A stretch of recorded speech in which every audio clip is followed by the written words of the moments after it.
বিদায়ী বছরে মাঠের ক্রিকেটের চেয়ে মাঠের বাইরের ঘটনা সামাল দিতেই ব্যস্ত দেখা গেছে বিসিবিকে। বোর্ডের নির্বাচন ঘিরে আদালতে পাল্টাপাল্টি অভিযোগ। বিপিএল সহ ক্লাব ক্রিকেটের দুর্নীতি ছিল নারী ক্রিকেটারের যৌন হয়রানির অভিযোগের মতো ঘটনা। এর মাঝেই বিদায়ী বছরে ৩ ফরম্যাট মিলিয়ে ৪৭টি আন্তর্জাতিক ম্যাচ খেলেছে টাইগাররা। মাঠের বাইরের ঘটনাতে বছর জুড়েই আলোচনা সমালোচনায় সরগরম ছিল ক্রিকেট পাড়া। বিদায়ী বছরের অক্টোবরে বিসিবির ১৭তম সভাপতি হিসেবে বিনা প্রতিদ্বন্দ্বিতায় বিসিবির চেয়ারে বসেন আমিরুল ইসলাম বুলবুল। সেই নির্বাচন শেষ মুহূর্তে বয়কট করেন তামিম ইকবালের নেতৃত্বাধীন একটি পক্ষ। কাউন্সিলরশিপ নিয়ে পাল্টাপাল্টি অভিযোগ গড়ায় আদালতে। তার ঠিক মাস চারেক আগে নাজমুল হাসান পাপন পরবর্তী সভাপতি ফারুক আহমেদের প্রতি বোর্ড পরিচালকদের অনাস্থা প্রস্তাবে চেয়ার ছাড়তে বাধ্য হন ফারুক।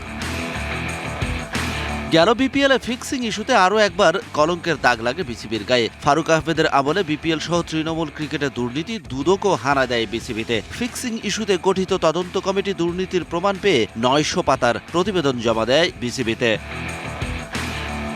গেল মাসেই নারী ক্রিকেট দলের ম্যানেজার সাবেক ক্রিকেটার মঞ্জুরুল ইসলামের বিরুদ্ধে যৌন হয়রানির অভিযোগ আনেন ক্রিকেটার জাহানারা আলম। সেই অভিযোগের তদন্ত চলমান। দায়িত্ব নিয়েই নতুন নতুন চ্যালেঞ্জের মুখে পড়ে আমিরুল ইসলাম বুলবুলের নতুন কমিটি। বিসিবির নির্বাচন অবৈধ দাবি করে বেশ কিছু ক্লাব ঘরোয়া ক্রিকেটে দিয়ে রেখেছে বয়কটের ডাক। টাইগার্স ক্রিকেটের ৩৬৫ দিনে পাওয়া নেওয়া পাওয়ার হিসেব কষতে গেলে তাকাতেই হবে পেছনে ফিরে। বিদায়ী বছরে কেমন ছিল দেশের ক্রিকেটের আন্তর্জাতিক পারফরমেন্স। ওয়ানডে ক্রিকেট দিয়ে শুরু হয়েছিল ২০২৫, শেষ হয়েছে টি-20 দিয়ে। বিদায়ী বছরে ৪৭ আন্তর্জাতিক ম্যাচ খেলে ২৩ হারের বিপরীতে ২১ জয় বাংলাদেশের। রয়েছে একটা করে টাই, ড্র ও পরিত্যক্ত ম্যাচ। তবে ২০২৫-এ বড় কোনো সাফল্য দেখা যায়নি দেশের ক্রিকেটে। শুরুটা চ্যাম্পিয়ন্স ট্রফি দিয়ে, তবে এই বৈশ্বিক আসরে গ্রুপ পর্বের বাধাই পার হতে পারেনি বাংলাদেশ।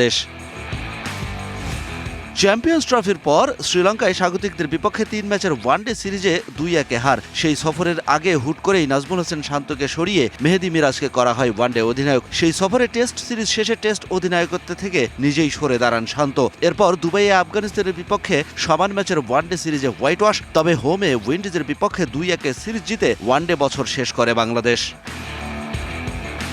বছর জুড়েই টি-20-তে ব্যস্ত সময় পার করেছে টাইগাররা। এই ফরম্যাটের এশিয়া কাপে সুপার 4-এ হেরে এশিয়া কাপ থেকে খালি হাতে ফেরে Liton Dasra.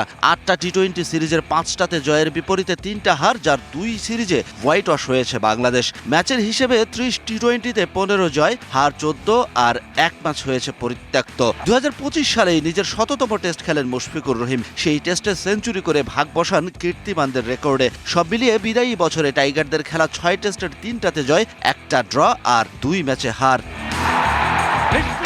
Shahan Papon, DBC news desk.